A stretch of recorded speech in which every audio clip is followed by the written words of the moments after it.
Hello friends, आज का जो हमारा टॉपिक है वो राष्ट्रपति पर महाभियोग से संबंधित विषय पर आधारित है, जिसमें हम ये पढ़ेंगे कि राष्ट्रपति पर महाभियोग कैसे लगाया जाता है और राष्ट्रपति पर महाभियोग किस आधार पर लगता है।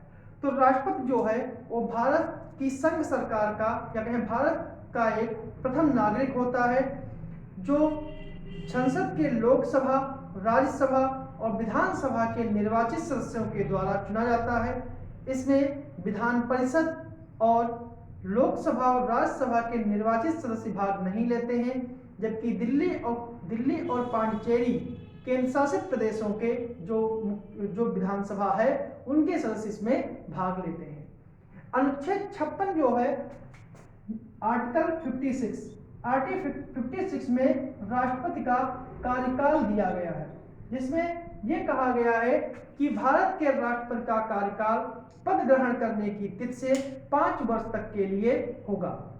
लेकिन राष्ट्रपति अपना इस्तीफा उपराष्ट्रपति को देकर अपने इस पदभार से मुक्त हो सकता है और संविधान के अनुच्छेद 61 के द्वारा राष्ट्रपति पर महाभियोग चलाकर उसे पदमुक्त किया जा सकता है। तो वही में पढ़ना है यार कि राष्ट्रपति पर महाभियोग किस प्रकार चलाया जा सकता है। तो शुरू करते हैं। तो राष्ट्रपति का महाभियोग जो है वो संविधान के भाग 5 में और अनुच्छेद 61 में दिया गया है। अनुच्छेद 61 में राष्ट्रपति पर महाभियोग लगाने की प्रक्रिया का वर्णन है। किसी राष्ट्रपति पर महाभियोग तभी लगाया जा सकता है जब राष्ट्रपति ने संविधान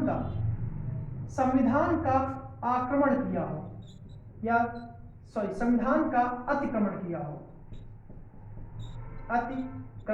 हो।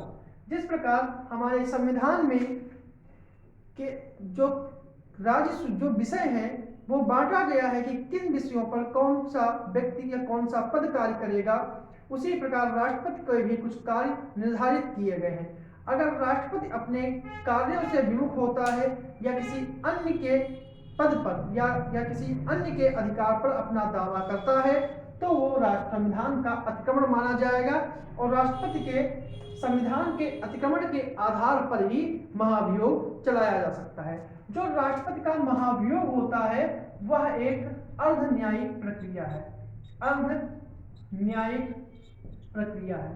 अगर प्रश्न ये पूछते हैं कि राष्ट्रपति पर महाभियोग चलाना किस प्रकार की प्रक्रिया है, तो राष्ट्रपति पर महाभियोग चलाना एक संविधान की अर्ध न्यायिक प्रक्रिया है।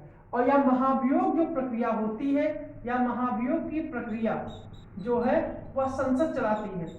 महाभियोग की प्रक्रिया जो है वो संसद चलाती है। महाभियोग की प्रक्रिया संसद चलाती है और यह एक अर्ध न्यायिक प्रक्रिया है। जो राष्ट्रपति पर महाभियोग जो होता है वह किसी भी सदन में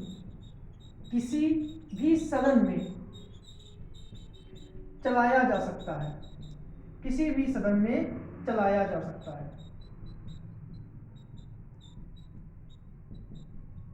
ऐसा नहीं है कि लोकसभा में भी या राज्यसभा में जो राष्ट्रपति पर महाभियोग है वह किसी भी सदन में चलाया जा सकता है। लेकिन किसी भी सदन में चलाने से पूर्व राष्ट्रपति को 14 दिन पूर्व सूचित करना अनिवार्य है। और जो नोटिस होगी या जो प्रस्ताव होगा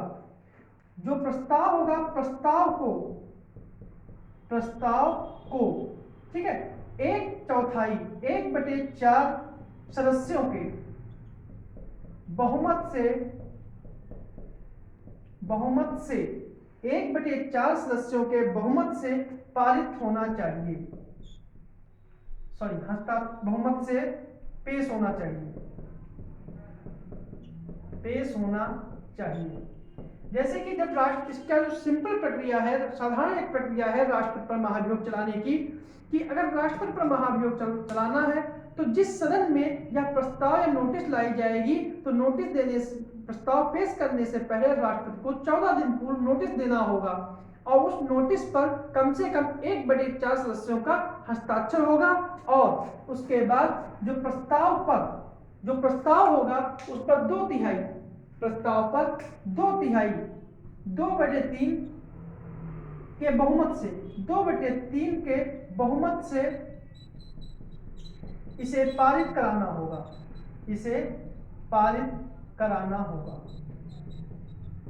तभी यह महाभियोग चलाया जा सकता है। अगर 2/3 सदस्यों से इसे पारित नहीं कराना है, नहीं हो पाता है, तो राष्ट्रपति में महाभियोग नहीं चलाया जाए।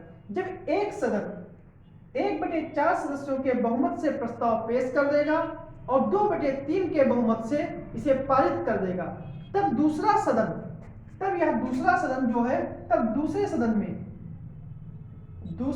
में इसे भेजा जाता है, दूसरे सदन में इसे भेजा जाता है। और जब इसे भेजा जाता है तो दूसरा सदन ही इसकी जांच करता है कि राष्ट्रपति पर जो आरोप लगाए गए हैं वो सत्य हैं या नहीं, या असत्य हैं। तो दूसरे सदन में ही राष्ट्रपति स्वयं उपस्थित होकर या अपने द्वारा किसी विशेष व्यक्ति को नियुक्त करके अपना पक्ष रखता है। और अगर दूसरा सदन भी 2/3 बहुमत से राष्ट्रपति पर लगाए गए आरोपों को सही पाता है और 2/3 बहुमत से दूसरा सदन भी पारित कर देता है, तो उसी दिन से राष्ट्रपति का पद रिक्त मान लिया जाता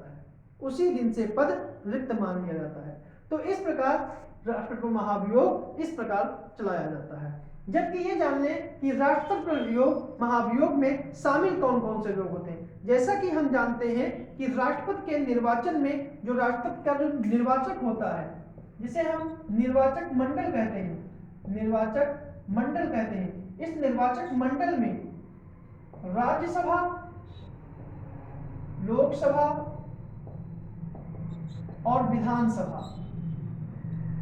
विधानसभा के इन तीनों के निर्वाचित सदस्य होते हैं।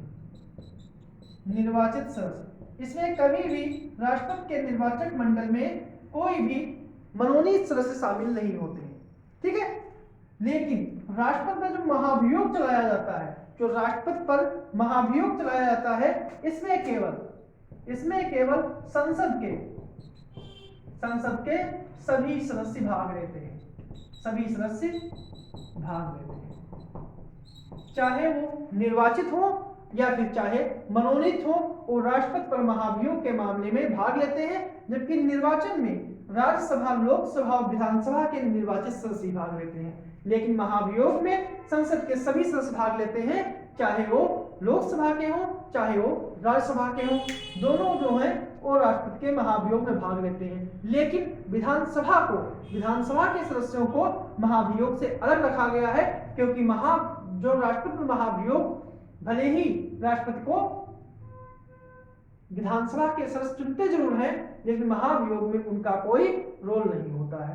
तो राष्ट्रपति महाभियोग जो है संविधान के भाग 5 में है, अनुच्छेद 61 में है। राष्ट्रपति महाभियोग संविधान के अतिक्रमण के लिए चलाया जाता है, और जो महाभियोग प्रक्रिया है एक अर्धन्यायिक प्रक्रिया है, और यह प्रक्रिया संसद चलाती है और किसी भी सदन में चलाया जा सकता है, चाहे लोकसभा में चलाना हो या राज्यसभा में चलाना हो, दोनों में चलाया जाता है। और साथ में यह है कि राष्ट्रपति को 14 दिन पूर्व सूचित करना अनिवार्य होगा, और जो नोटिस होगा उस पर, जो प्रस्ताव होगा उस पर 1/4 सदस्यों का बहुमत होना चाहिए, और 2/3 बहुमत से पारित होने पर ही यह दूसरे सदन में भेजा जाएगा, ताकि वहां इसकी जांच हो सके।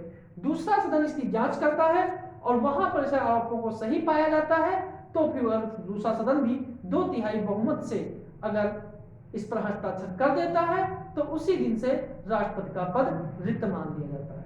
और राष्ट्रपति अभी तक भारत के इतिहास में ऐसा अभी महाभियोग किसी भी राष्ट्रपति पर नहीं लगाया गया है। तो ये था राष्ट्रपति पर महाभियोग।